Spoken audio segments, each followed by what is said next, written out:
I'm very appreciative personally of the outreach and the good words that companies have put forth.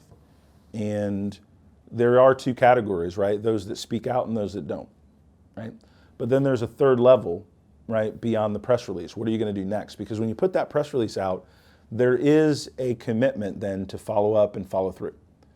And so what we want to make sure that we're helping organizations do is create the framework, the groundwork, the educational platforms that allow you to really follow through on that promise that you put in the press release. Because being against racism means you can't stand silent in this moment or the next one. That means you've got to address the cultural insensitivities that are in your buildings or in your company right now. That means the off-color jokes have to be challenged in the moment. That means you've got to hold your leaders accountable, not necessarily, I don't believe in hiring quotas, but you should have quotas in your candidate pool. Here's what I mean. You shouldn't make a significant hire without talking to a broad representation of people in our communities. That then gives you the opportunity to diversify your business. Just because it's difficult, right? Some people will say, well, my pipeline of African American engineers, my pipeline of women leaders, my pipeline. Well, you're a leader in a business for a reason. It's called your ability to problem solve, your ability to overcome, your ability to innovate. So you need to use those same abilities to address the inequities in terms of the interview opportunities for people of color.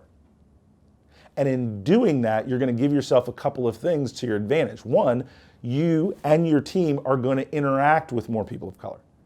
Just that interaction through the interview process, just that Q&A when you hear their questions about the company is going to help you understand people that are different than you better. That proximity is going to breed empathy, and then you're naturally going to create that flywheel of talent acquisition.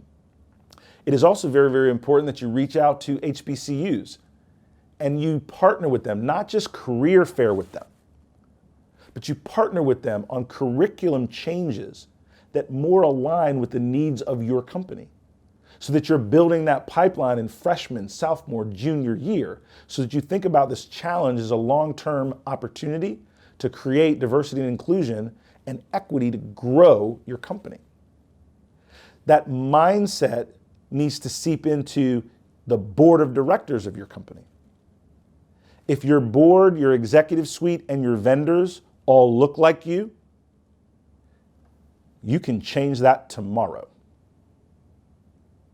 Your suppliers, that's not a pipeline issue necessarily. These are choices you can make. Your board of directors, maybe you're in a compliant industry like banking.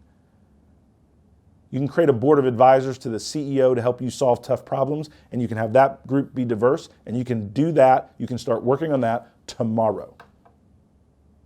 So one of the things you want to think about are those things that are long-term and those things you can have immediate impact tomorrow. The final thing that I would tell you in terms of thinking about beyond the press release is measurement. And so as you collect the data within your organization about different D&I benchmarks, whether it be how your population looks from a diversity standpoint, your supplier network, right? The number of schools and colleges that you recruit from, the number of executives that are people of color that are within your kind of high performance groups, right? Those that you're looking to promote and grow. One of the things that you can do is when you look at that data, then you can look every quarter, every year, every 5 years, how you're progressing.